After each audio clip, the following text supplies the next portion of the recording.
Hello guys, my name is Akanksha Vajpayee and welcome to my YouTube channel. Guys, आज हम बात करेंगे कुछ प्रीवियस ईयर क्वेश्चन पेपर के बारे में जो मोस्टली सारे एग्जाम्स में पूछे जाते हैं। चलो स्टार्ट करते हैं। हमारा पहला क्वेश्चन है कि भारत की किस राज्य में कुल क्षेत्रफल में वनों का क्षेत्रफल प्रतिशत अधिक है। तो ये त्रिपुरा में अधिक है, या नागालैंड में अधिक है, ये मिजोरम में अधिक है, या अरुणाचल प्रदेश में। जैसे हम जानते हैं कि कुल क्षेत्रफल की अगर बात करें तो क्षेत्रफल प्रतिशत सर्वाधिक कहाँ है, तो वो हमारे हैं मिजोरम में। कहाँ है? हमारा सही ऑप्शन है मिजोरम। मिजोरम में हमारा कुल क्षेत्रफल क्या है? अधिक है। हमारा दूसरा क्वेश्चन कह रहा है कि पाक स्टेट है वो कहाँ अवस्थित है। पाक स्टेट की अगर हम बात करें तो हमारे भारत और इंडोनेशिया के मध्य है, भारत और मालदीव के है, भारत और श्रीलंका के है, कि भारत और म्यांमार के है। तो सभी जानते हैं कि अगर पाक स्टेट की बात की जाती है तो जो हमारा पाक स्टेट है वो हमारे है भारत और श्रीलंका के मध्य। आगे हमसे पूछ रहा है कि राजस्थान के निम्नलिखित में से किन जिलों में इंसेप्टिसॉल्स मृदा पाई जाती है। अगर हम इंसेप्टिसॉल्स मृदा की बात करें तो वो पाई जाती है हमारी पाली, भीलवाड़ा और सिरोही में। कहाँ पाई जाती है? पाली, भीलवाड़ा और सिरोही में। आगे बात करते हैं। आगे पूछ रहा है हमसे कि शेरगढ़ वन्यजीव अभ्यारण्य किस जिले में है। तो शेरगढ़ वन्यजीव अभ्यारण्य वो हमारे है 12 जिले में। कहाँ से? 12 जिले में हमारा शेरगढ़ वन्यजीव अभ्यारण्य। आगे पूछ रहा है ई शारदा बांध परियोजना किन जिलों में निर्मित की गई है। अगर ई शारदा बांध परियोजना की बात करें तो ये हमारे टोंक और सवाई माधोपुर में निर्मित की गई है।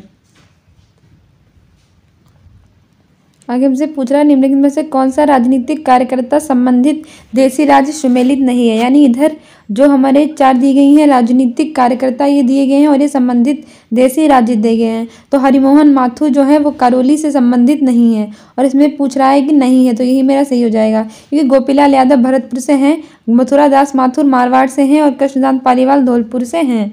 सब सही है, सिर्फ यही नहीं सही। यानी हमारा सही ऑप्शन जो है वो कौन सा हो जाएगा? 1 हो जाएगा। आगे हमसे पूछ रहा है कि निम्नलिखित में से कौन सा स्थलाकृति अवस्थित सही नहीं है। यानी कि 4 स्थलाकृति में से कौन सी सही नहीं है। तो भाकर पूर्वी सिरोही में सही है, ओडिया पठार माउंट आबू में ये भी सही है, लसाड़िया पठार राजसमंद में यही सही नहीं है, और भोराट पठार जो है वो कुंभलगढ़ से घुघुंदा के मध्य स्थित है, ये भी सही है। तो नहीं पूछा है ना, तो ये वाला हमारा सही हो जाएगा, ये वाला तीसरा वाला। ठीक है। आगे हमसे पूछ रहा है कि जनगणना 2011 के अनुसार राजस्थान में लिंगानुपात कितना है। अगर हम जनगणना 2011 की बात करें तो हम देखते हैं कि राष्ट्रीय औसत कितना है। हमारा राष्ट्रीय औसत है वो हमारा कितना है? राष्ट्रीय औसत है 943, और अगर हम राजस्थान की बात करें तो वो है 928। अब 943 में से 928 घटा दो, कितने बचेंगे? 15 बचेंगे ना। तो हमारा सही ऑप्शन हो जाएगा राष्ट्रीय औसत से 15 बिंदु कम है। ठीक है। आगे पूछ रहा है राजस्थान राज्य पर्यावरण नीति किस वर्ष घोषित की गई। जो राजस्थान राज्य की पर्यावरण नीति है वो 2010 में घोषित की गई थी। आगे पूछ रहा है अडानी हाइब्रिड एनर्जी की सहायक कंपनी ने किस स्थान पर भारत का पहला पवन सौर हाइब्रिड पावर प्लांट स्थापित किया है। तो किसने पहला पावर प्लांट स्थापित किया है? वो हमारा स्थापित किया जा रहा है जैसलमेर में। ठीक है। आगे पूछ रहा है कौन सा खनिज खनन क्षेत्र सही सम्मिलित नहीं है। तो मैग्नीज काला खूंटा से सही सम्मिलित है, तांबड़ा काला गुमान से ये नहीं है, लो आइस ये भी सही है, और रॉक फास्फेट ये भी सही है। तो इसने पूछा क्या है कि नहीं है, नहीं है पूछा है ना, तो हमारा सही हो जाएगा तांबड़ा काला गुमान से, ये सही सुमेलित नहीं है। आगे पूछ रहा है 1857 की क्रांति के दौरान जयपुर के पॉलिटिकल एजेंट कौन थे। तो हम बात करें अगर जयपुर के पॉलिटिकल एजेंट 1857 की क्रांति के दौरान तो हमारे विलियम ईडन थे। कौन थे? William Eden. आगे पूछ रहा है अधोलिखित कथनों को सावधानीपूर्वक पढ़िए। ठीक है, हम सावधानीपूर्वक पढ़ेंगे। पहला है कि 19वीं सदी के उत्तरार्ध में मेवाड़ में देश हितैषणी सभा की स्थापना की गई थी। हाँ, बिल्कुल सही बात है कि 19वीं सदी के उत्तरार्ध में मेवाड़ में देश हितैषणी सभा की स्थापना की गई थी। दूसरा कह रहा है कि समाज का मुख्य उद्देश्य समाज सुधार था। तो ये भी सही बात है, यानी कि हमारे दोनों कथन सही हैं। ठीक है, हमारे दोनों कथन क्या है? सही हैं, बिल्कुल। आगे हमसे पूछ रहा है कि निम्नलिखित ठिकानों में से किसने चबरी कर लगाया था। जैसे हम जानते हैं कि बात करेंगे चबरी कर की, तो वो बिजोलिया ने लगाया था। तो कौन से ठिकाने ने लगाया था? बिजोलिया ने। आगे पूछ रहा है लोद्रवा प्रसिद्ध है। तो लोद्रवा प्रसिद्ध है किसके लिए? जैनियों के लिए प्रसिद्ध है लोद्रवा। आगे पूछ रहा है कि निम्नलिखित में से कौन सा सिंचाई परियोजना जिला सुमेलित नहीं है। तो अगर हम बात करें परवन लिफ्ट जयपुर, यही सुमेलित नहीं है हमारा, और हमसे पूछ भी नहीं रहा है, तो सही हो जाएगा। क्योंकि सावन माधो कोटा सही है, सोम कमला अम्बा डूंगरपुर सही है, और सोम कागदार उदयपुर ये भी सही है। आगे पूछ रहा है हाल ही में 9 अप्रैल 2022 को राजस्थान के निम्नलिखित में से किस लोक संगीत कलाकार को संगीत नाटक अकादमी पुरस्कार प्रदान किया गया है। तो संगीत नाटक अकादमी पुरस्कार जो ये हमारा है ये प्रदान किया है गाजी खान वर्मा। किसको? गाजी खान बर्नाजी को। आगे पूछ रहा है कि मेहड़सर किस लिए प्रसिद्ध है। अगर हम बात करते हैं मेहड़सर की तो ये प्रसिद्ध है 360 खिड़कियों की हवेली के लिए। ठीक है। आगे कह रहा है कि बातारी फुलवारी कितने खंडों में विभक्त है। जो बातारी फुलवारी है वो हमारी 14 खंडों में विभक्त है। आगे पूछ रहा है 15वें वित्तीय आयोग के अध्यक्ष कौन थे। अगर 15वें वित्तीय आयोग के अध्यक्ष बताए वो हमारे हैं एन.के. सिंह। आगे पूछ रहा है सन 1960 और 61 में गहन कृषि जिला कार्यक्रम के अंतर्गत कितने जिलों को समाहित किया गया है। तो वो 7 जिले हैं जिन्हें समाहित किया गया है। शिव समुद्रम जलप्रपात किस नदी पर अवस्थित है। शिव समुद्रम जलप्रपात की बात करें तो ये शिव समुद्रम जलप्रपात हमारा है कहाँ है? कर्नाटक में है। और ये कौन सी नदी पर है? ये कावेरी नदी पर स्थित है। सब जानते हैं कि कावेरी नदी जलप्रपात है वो कर्नाटक और तमिलनाडु के मध्य है। शिव समुद्रम जलप्रपात कावेरी नदी पर है। आगे पूछ रहा है राजस्थान के राज्यपाल पदेन कुलाधिपति किसके होते हैं। जो राजस्थान के राज्यपाल हैं वो किसके होते हैं? राजस्थान के समस्त राज्य विश्वविद्यालयों के। ठीक है। आगे कह रहा है कि घस की घास मुख्य रूप से राजस्थान में कहाँ पाई जाती है। जो खस की घास होती है मुख्य रूप से भरतपुर और टोंक वन विभाग में पाई जाती है। आगे पूछ रहा है कि राजस्थान की विधानसभा के प्रथम प्रोटेम स्पीकर कौन थे। प्रथम प्रोटेम स्पीकर पूछ रहा है राजस्थान की विधानसभा के, तो वो महाराव संग्राम सिंह थे। कौन थे? महाराव संग्राम सिंह। आगे कह रहा है कि कौन सा आभूषण मानव अंग सम्मिलित नहीं है। जैसे आप जानते हैं ये सारे आभूषण और मानव अंग में कहाँ सम्मिलित है और कौन सा सम्मिलित नहीं है, राजस्थान के परिप्रेक्ष्य में पूछा है। तो तगड़ी कमर ये सही है। सुरलिया बचुरिया ये सब कान में पहने जाते हैं। तिमड़िया ये तो गले के लिए होता है, लेकिन रमझोले ये कलाई के लिए नहीं होता है। और इसमें भी पूछा है कि नहीं है, तो हमारा कौन सा सही हो जाएगा? ये भी सही हो जाएगा। आगे कह रहा है कि ई श्रम पोर्टल का क्या उद्देश्य है। ई श्रम पोर्टल का उद्देश्य होता है असंगठित कामगारों का एक राष्ट्रीय डेटाबेस बनाना। यानी जो असंगठित कामगार होते हैं उनका राष्ट्रीय डेटाबेस बनाना होता है ई श्रम पोर्टल का उद्देश्य। आगे कह रहा है कि भारत को 15 कृषि जलवायु प्रदेशों में विभक्त किया गया है। तो भारत को 15 कृषि जलवायु प्रदेशों में योजना आयोग के द्वारा विभक्त किया गया है। भारत में शुष्क क्षेत्र कृषि की जाती है। जैसे भारत की अगर बात करें तो कितने में शुष्क क्षेत्र कृषि की जाती है? 35 सेंटीमीटर से लेकर 75 सेंटीमीटर वार्षिक वर्षा वाले क्षेत्रों में की जाती है। आगे हमारे सुमेलित कीजिए। इसमें कहा है कि कोई कुलदेवी दी गई है, जाति दी गई है, इसमें कौन से किससे संबंधित हैं। जैसे करणी माता है वो हमारी किससे संबंधित है? चारण से। तो ये हो जाएगा हमारा पहला वाला 4 से, यानी करणी माता हमारी किससे संबंधित है? चारण से। सकराय माता खंडेलवाल से, आई माता सिरवी से और नारायणी माता नाई से। यहाँ णा आ रहा है, यहाँ भी णा आ रहा है, यहाँ ना से शुरू हो रहा है, यहाँ ना से शुरू हो रहा है। यानी कि हमारा कौन सा ऑप्शन सही हो जाएगा? पहले का आई भी, यानी पहले का आई भी सब में दिया गया है, फोर्थ का आई, और फोर्थ का आई किस में दिया गया है? ये लास्ट वाले ऑप्शन में दिया गया है, यानी ये हमारा सही हो जाएगा। आगे हमसे पूछ रहा है केसरी सिंह बारहट ने चेतावनी राज चुंगटिया किसे संबोधित करते हुए लिखा हुआ है। तो केसरी सिंह बारहट ने चेतावनी राज चुंगटिया है वो महाराणा फतेह सिंह को संबोधित करते हुए लिखा है। आगे कह रहा है मुक्ति नामक कविता संग्रह के रचयिता कौन है। जो मुक्ति नामक कविता संग्रह है उसके रचयिता है मिटेश निर्मोही। कौन है? मिटेश निर्मोही। आगे कह रहा है किस षड्यंत्र केस में प्रतापहस्ती बारहट को कारावास दिया गया था। तो ये हमारा बनारस षड्यंत्र मुकदमे में दिया गया था कारावास, और फांसी दी गई थी बरेली में। ठीक है। आगे कह रहा है कि 1 रुपये के नोट पर किसके हस्ताक्षर होते हैं। जैसे आप लोग जानते हैं कि सब पे होते हैं आरबीआई गवर्नर के हस्ताक्षर, लेकिन जो 1 रुपये का नोट होता है और जितने सिक्के होते हैं उस पर होते हैं सचिव के वित्त मंत्रालय के, जो वित्त मंत्रालय में सचिव होता है उसके हस्ताक्षर होते हैं। आगे कह रहा है कौन सा कथन सत्य है।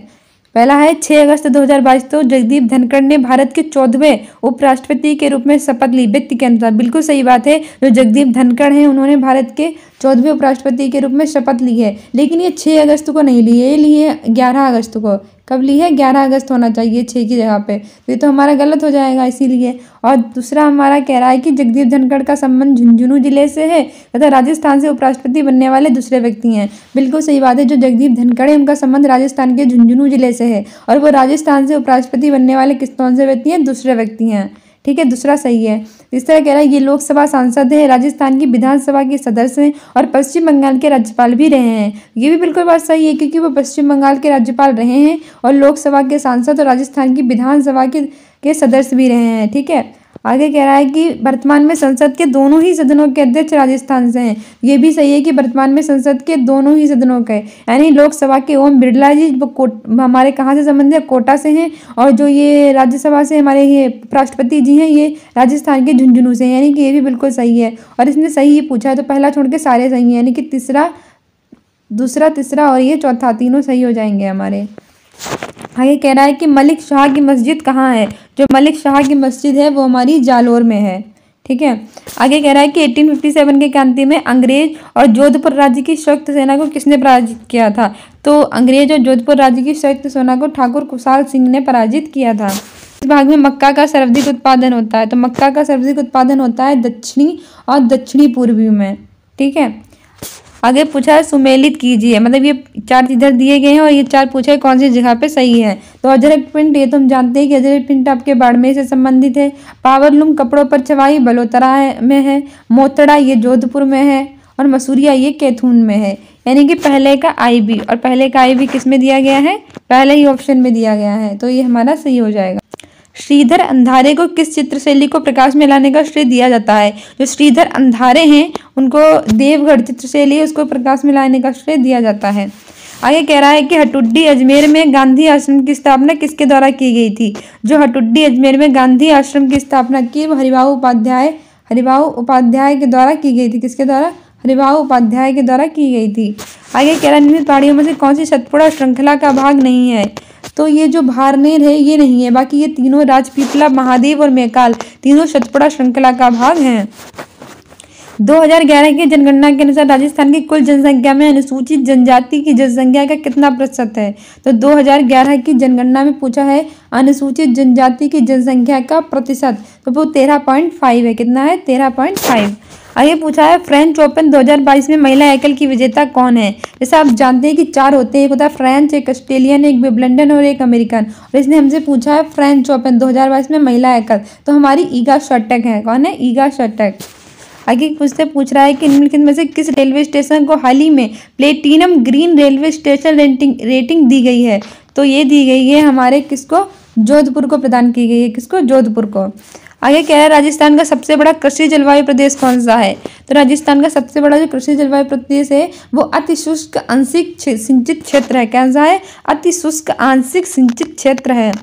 आगे कथनों को ध्यानपूर्वक पढ़िए। ठीक है, ध्यानपूर्वक पढ़ेंगे। हमारा पहला दिया गया है कि टीकाराम पालीवाल राजस्थान में एकमात्र ऐसे मुख्यमंत्री है जो उप मुख्यमंत्री भी रहे हैं। बिल्कुल सही बात है, जो टीकाराम पालीवाल थे वो राजस्थान में एकमात्र ऐसे मुख्यमंत्री थे जो उप मुख्यमंत्री भी रहे हैं।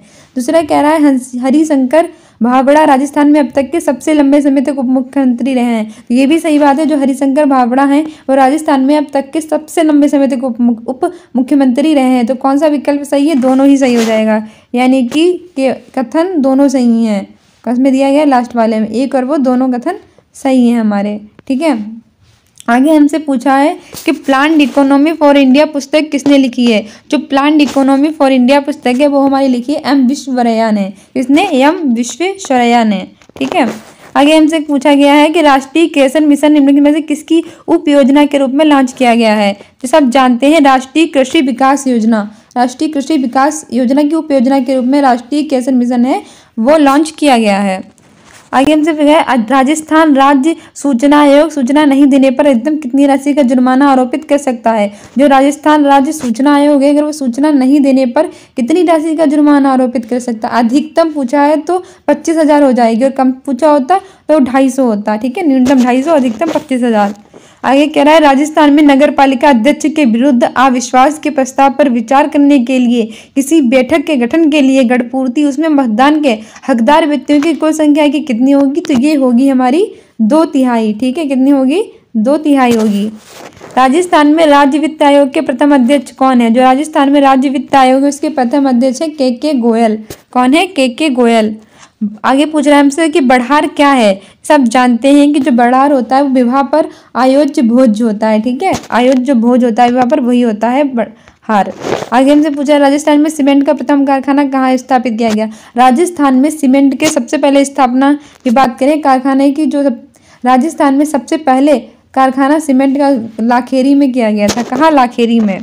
आगे कह रहा है इनमें से कौन सा वाद्य यंत्र 3 से भिन्न है। तो शहनाई, खड़ताल, मशक और अलगोजा। जो खड़ताल है वो इन तीनों से भिन्न है। आगे पूछ रहा है कि राजस्थान में कौन से जिलों में जनसंख्या घनत्व 100 व्यक्ति प्रति वर्ग किलोमीटर से कम में पाया जाता है। तो जनगणना 2011 के ही अनुसार पूछा है। तो ये हमारा पाकिस्तान के साथ जो अंतर्राष्ट्रीय बाउंड्री टच करते हैं उन्हीं के साथ। तो हमारा जैसलमेर है, पर पाली नहीं है क्योंकि पाली एक हमारा आंतरिक जिला है। जैसलमेर है, बाड़मेर है और बीकानेर है, लेकिन हाँ यही हमारा सही होगा, या जैसलमेर, बाड़मेर और बीकानेर। जैसलमेर, बाड़मेर और जोधपुर नहीं होगा क्योंकि जोधपुर आंतरिक जिला है और जोधपुर इसमें भी दिया गया है, पाली भी आंतरिक जिला है। तो हमारा जैसलमेर, बाड़मेर और बीकानेर हो जाएगा। 100 व्यक्ति प्रति वर्ग किलोमीटर से कम यहाँ पाई जाती है। आगे पूछा गया है कि भील जनजाति के पुरुष कमर पर जो वस्त्र लपेटा करते हैं उसे क्या कहते हैं।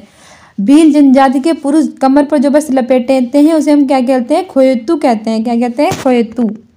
आगे हमसे पूछा गया है कि सीमा सुरक्षा बल द्वारा जनवरी 2022 में राजस्थान की सीमा पर कौन सा अभियान चलाया जा रहा है। तो राजस्थान की सीमा पर ऑपरेशन शरद हवा चलाया जा रहा है। ठीक है, सीमा सुरक्षा के बल द्वारा राजस्थान की सीमा पर कौन सा, ऑपरेशन शरद हवा। आगे हमसे पूछा है भारत में सर्वाधिक रागी उत्पादक राज्य कौन सा है। अगर हम कर्नाटक की बात करें तो यही भारत में सर्वाधिक रागी उत्पादक राज्य है। मूंगफली के उत्पादन में राजस्थान का भारत में कौन सा स्थान है। तो हम बात करें मूंगफली के उत्पादन में तो राजस्थान का भारत में पूरे कौन सा स्थान पूछा है, वो हमारा है चौथे नंबर का हो जाएगा। और राजस्थान के अंदर पूछे तो सबसे पहले ज़्यादा बीकानेर में होता है मूंगफली का उत्पादन। ठीक है, आगे पूछा चित्तौड़गढ़ में स्थित विजय स्तंभ पर पहला स्मारक डाक टिकट कब जारी किया गया। जो चित्तौड़गढ़ में स्थित विजय स्तंभ होता है उस पर पहला स्मारक डाक टिकट 1949 में जो है वो जारी किया गया। जानते हैं कि जो संयुक्त राष्ट्र संघ है इसकी स्थापना 24 अक्टूबर 1945 को हुई थी। ठीक है, और इसके जो महासचिव हैं वो इस समय है एंटोनियो गुटेरस। कौन है, एंटोनियो गुटेरस। आगे पूछ रहा है कि जनवरी 2023 में 108वीं इंडियन साइंस कांग्रेस कहाँ आयोजित होगी। तो जनवरी 2023 में 108वीं जो इंडियन साइंस कांग्रेस है वो हमारी आयोजित होगी, कहाँ होगी, नागपुर में। ठीक है, नागपुर में ये जो है इंडियन साइंस कांग्रेस ये आयोजित होगी। आगे कह रहा है कि वर्तमान में राजस्थान में आर्थिक नियोजन के क्षेत्र में किस प्रणाली को अपनाया जा रहा है। तो वर्तमान में राजस्थान में जो आर्थिक नियोजन के क्षेत्र में हमारी केंद्रीकृत आर्थिक प्रणाली को अपनाया जा रहा है। आगे कह रहा है कौन सा स्थानांतरित कृषि क्षेत्र सम्मिलित नहीं है। तो झूम असम में, पोनम केरल में, पोडू आंध्र प्रदेश, ओडिशा में सब सही है, लेकिन ये जो कुमारी है वो मध्य प्रदेश से संबंधित नहीं है। आगे कह रहा है कि शिक्षा के संत के रूप में प्रसिद्ध स्वामी केशवानंद का जन्म कहाँ हुआ था। तो जो केशवानंद का जन्म हुआ था वो मंगलूना गांव में हुआ था। कहाँ हुआ था, मंगलूना गांव में हुआ था। ठीक है, आगे हमसे कह रहा है कि हाल ही में खबरों मेरा परख किससे संबंधित है। ये करंट का क्वेश्चन है। जो परख है वो हमारे संबंधित है शिक्षा। ठीक है, शिक्षा से संबंधित है। आगे बढ़ रहा है कि भोर BHOR कार्यक्रम जो कि पुलिस आयुक्तालय जयपुर के समन्वय से चलाया जा रहा है, इसका उद्देश्य क्या होता है, भिक्षुकों का पुनर्वास करना। ठीक है, भोर का यही होता है, जयपुर के समन्वय में कार्यक्रम चलाया जा रहा है, इसका उद्देश्य यही होता है भिक्षुकों का पुनर्वास करना। आगे कह रहा है कौन सा युग्म सम्मिलित नहीं है। तो कौन सा सम्मिलित नहीं है, वंश भास्कर, सूर्यमल मिंसर सही है, कुवले माला उद्योतन शुरू ये भी सही है, हमीर महाकाव्य नियंचंद सूरी यही सही है, लेकिन पृथ्वीराज विजय नहीं। पृथ्वीराज रासो चंद्रवादाई से संबंधित होते हैं। ठीक है, तो हमारा ये वाला गलत हो जाएगा और इसने पूछा भी गलत है तो ये वाला हमारा सही हो जाएगा। ठीक है, आगे कह रहा है कि भारतीय मानक समय IST को निर्धारित करने वाली देशांतर रेखा को प्रधान देशांतर रेखा का दर्जा दिया जाए तो अंतर्राष्ट्रीय स्थिर रेखा का देशांतर क्या होगा। ये 97 डिग्री 30 पश्चिम होगा। कितना होगा, 97 डिग्री 30 देशांतर पश्चिम होगा। ठीक है, आगे हमसे पूछ रहा है कि निपुण भारत मिशन कार्यान्वित कहाँ किया जा रहा है। जो निपुण भारत मिशन है वो कार्यान्वित किया जा रहा है शिक्षा मंत्रालय द्वारा। ठीक है, शिक्षा मंत्रालय द्वारा। आगे राज्य मानवाधिकार आयोग के अध्यक्ष की नियुक्ति राज्यपाल के द्वारा एक समिति की सिफारिश पर की जाती है, जिसमें कौन शामिल नहीं होता। राज्य मानवाधिकार आयोग के अध्यक्ष की नियुक्ति राज्यपाल द्वारा एक समिति की सिफारिश पर की जाती है, इसमें कौन शामिल नहीं होता। तो इसमें उच्च न्यायालय के जो मुख्य न्यायाधीश हैं वो शामिल नहीं होता। ठीक है, उच्च न्यायालय के मुख्य न्यायाधीश।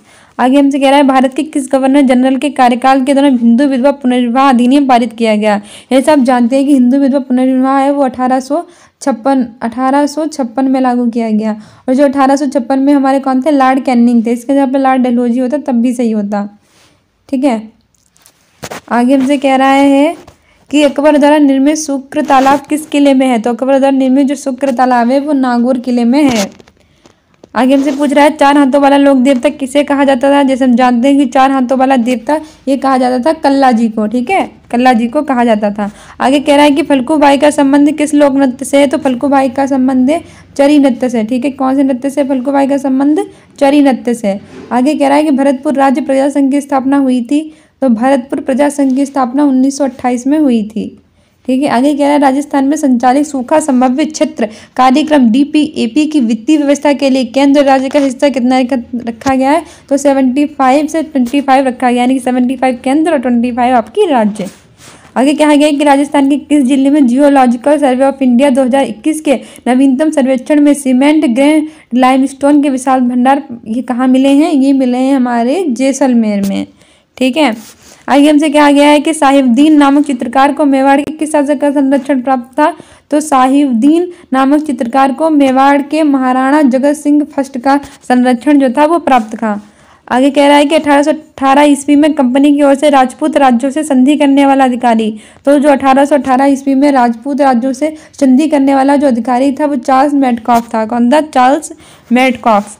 आगे कह रहा है कि राजस्थान के किस जिलों के समूह मुख्यतः कच्छारी मृदा पाई जाती है? तो ये कच्छारी मृदा ही हमारे भरतपुर और धौलपुर से पाई जाती है। ठीक है।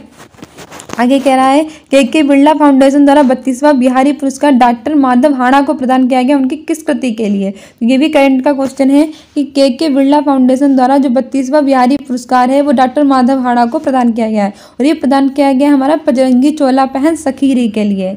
ठीक है। सारे कुछ क्वेश्चन जिसके बारे में हमने चर्चा की। आई होप आपको वीडियो पसंद आया होगा। अगर आपको वीडियो पसंद आया तो लाइक कीजिए, सब्सक्राइब कीजिए, शेयर कीजिए।